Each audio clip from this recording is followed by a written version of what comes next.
Now, it is time. Let our game begin. I wish you all the best of luck.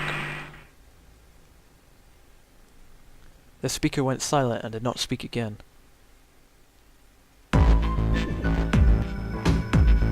Silver yelled at the speaker with language coarse enough to embarrass a sailor, but the rest of Junpei's companions were silent, deep in thought. Junpei too was consumed by his thoughts. There was a great deal he didn't understand. Who was Zero? What was the Nonary Game? Why had he chosen to make them part of it? Was he a criminal who took delight in playing with his victims, or did he have some other purpose? Why had Junpei been chosen as part of this insane game? Why had any of them been chosen? The one question was foremost on his mind. Was that why had Akane been chosen? Yeah, why is she here? Akane, they hadn't seen one another since elementary school. Why had she appeared now? Coincidence? No, that seemed impossible. There had to be a reason.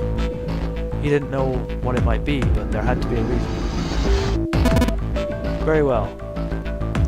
The lion's voice seemed oddly loud in the silence. Standing around here won't do us any good. Best we get moving, don't you think? Get moving? Are you planning to open the numbered doors? Hey, wait! Don't tell me you're actually going to do what this Zero says. No, that's not what I meant. The lion shook his head, mildly annoyed. I'm saying let's find another way. After all, we haven't really examined this place yet. What?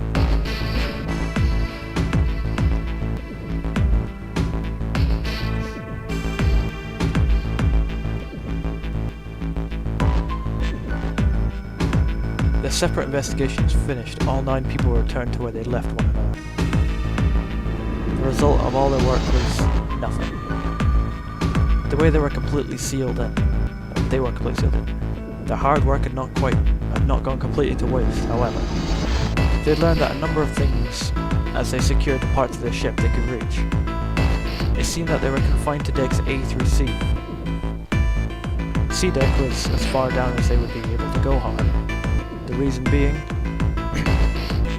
that D deck was completely submerged. Strangely, however, the water had risen no higher than D deck. The flow seemed to have been stopped somehow, as evidenced by the surface of the water on D deck, which was as smooth as glass. I was going to say, if it's sinking, then surely the water would constantly rise, and it could be unpredictable as how the water would actually get through the ship, but I guess these Zero guys got it all figured out. Just trying to preserve the time. The prince knelt down and gently drew his hand across it. Perhaps the Zero fellow has used some sort of remote control to seal a watertight door lower down. He said that our time limit was 9 hours. In other words, this water won't rise for 9 hours. Then you're saying we won't sink till then? Well, that may be a little too optimistic. No point to wishful thinking. There were 3 metal doors on C deck.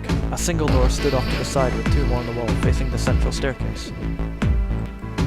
None of them had numbers or verification devices. They were, however, locked like the other doors.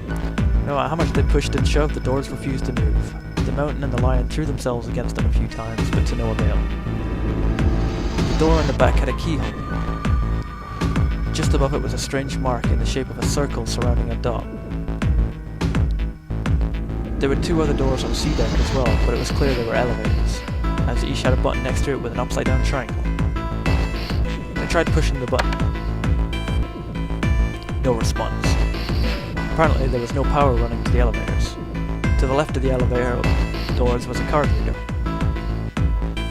The card reader also had a strange mark on it. It looked like a lowercase H with a dash thrown across the upper stem of the H. Junpei stared at it for a while. This is a symbol of Saturn. It's an astrological symbol. Then the mark on the other door. I think that was the sun symbol. They had seen the same symbol on A deck. There was a door on either side of the stairs. The one on the left had a keyhole with a similar symbol engraved on it. This is an Earth symbol. The horizontal line symbolizes the equator and the vertical one represents the prime, Meridian. Junpei looked up at the ceiling. There was a great circle cut in, perhaps for a skylight or a glass dome, but it had been filled with a gargantuan on plate.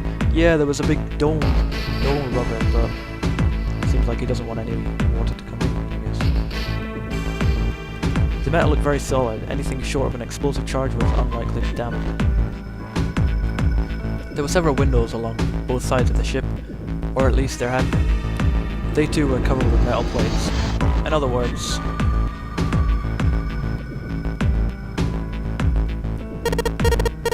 we're trapped. All the exits go nowhere. Junpei was not happy. The girl with pink hair spoke up. Well, I'm sure they go somewhere. We just can't open them. Then the man spoke. You don't know that. For all we know, they just open into walls and take us in circles. The prince did not agree. No, I'm sure they go somewhere, otherwise what point would there be? And we can open them. Well, 2 of them at least.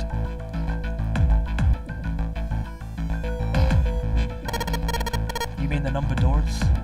All eyes turned towards the doors with the numbers on them. The atmosphere of the room grew tense. Hey, wait a minute. I think I said this earlier, but I don't think we should do that. The dancer moved in front of the doors as if to block them. We'd have to be crazy to open these doors. If we do that, we're doing exactly what Zero wants us to do. Suddenly, everyone began to speak at once. I agree. I don't. That's a terrible idea. We should keep going. There's always one person, or...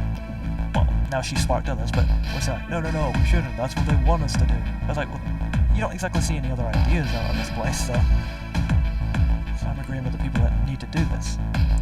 We should stay here. We don't have any other way to open any of these doors. We should just wait. Someone's bound to come find us. We don't have time for that. In 8.5 hours, the ship is going to sink. The clamour of voices made it next to impossible to determine who was saying what. Their arguments grew more and more intense until people were shouting and screaming at one another. Junpei remembered I'd remained silent, but at least he could take no more. Hey! Shut up! They fell silent, all eyes turned to Junpei. He felt each stare burning into him, but he refused to flinch. Before we try and decide where we're gonna go, there's something else we ought to do. What's that? We need to exchange information. We don't know anything about each other. I wanna know who you guys are. Who you are, where you came from, why you ended up here. Don't tell me you aren't curious too. They were silent. Some of them looked the other way, or bit their lip, or crossed their arms and stared at the ceiling. But one of them spoke up. It was Akane. I agree. I think Junpei is right. Junpei? Oh yeah, I'm sorry, I'm talking about him. I just call him Junpei. His name is Junpei. She pointed towards Junpei. We're childhood friends. We went to the same elementary school. Wait, stop. Don't tell us stuff we didn't ask you about. Zero's probably watching us right now. What are you gonna do if he's listening in? Would that be bad? Hell yeah, it would. It doesn't really seem like it'd make a difference. It doesn't seem like it would do much with information. We don't know how much that bastard knows about us. Maybe he just picked a bunch of random people to kidnap. If that is the case, then it'd be dangerous for us to let him know too much. I guess that's the point. If Zero knows who we are, he could go after our families. Maybe he'd tell us he had them to get us to do stuff, you know? But we still need to know what our names are. It's gonna be hard to talk about each other if we don't have names. Alright, then why don't we have code names? To him, apparently, it seemed like the obvious solution. Code names? Yeah, we'll each pick something. Like, I'll be 7. 7. Why are you 7? It seemed a fair question. The mountain stuck out his left arm. Because this bracelet number says 7. Oh, I get it. Yeah, that's a good idea. He smirked. Alright, I'm gonna be Santa. Any of you chumps know Japanese? No? Well, San means 3, so I'll be Santa. I knew that. You know, like Santa Claus? Fits, don't you think? Then your bracelet kinda does have a weird look of Santa Claus with his hair. Then your bracelet number? Yeah, it's got a 3 on it. Good job, Grandpa. Just like the mountain had done, Silver thrust out his left hand.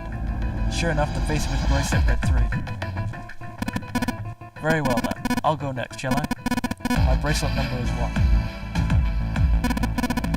Given that, I think Ace seems appropriate. I'll be Lotus then, as I'm sure you all know it has 8 petals. Which means, of course, that my bracelet number is... 8. I would appreciate if you'd all call me Snake. My bracelet number is 2. Since Ace has chosen cards, then I I choose dice, snake eyes, clearly which is particularly relevant given that I am blind. I thought he was blind. Blind? Really? He kept his eyes closed during the entire ordeal, which had suggested something strange, but to hear it said so casually, it was something of a surprise. I was gonna say, she was holding his arm, and he does look like he's, well, either squinting or has his eyes closed. Everyone seemed a little nervous at the prince's proclamation, but no one seemed to know how to react to it. There was one person, however, who didn't seem to be surprised in the least. Pink-haired girl? Yeah. The girl with pink hair. I want to be Clover. You know, like a four-leaf clover. Good luck, right? Looking almost bored, she held out her left hand. The face of her bracelet showed the number 4.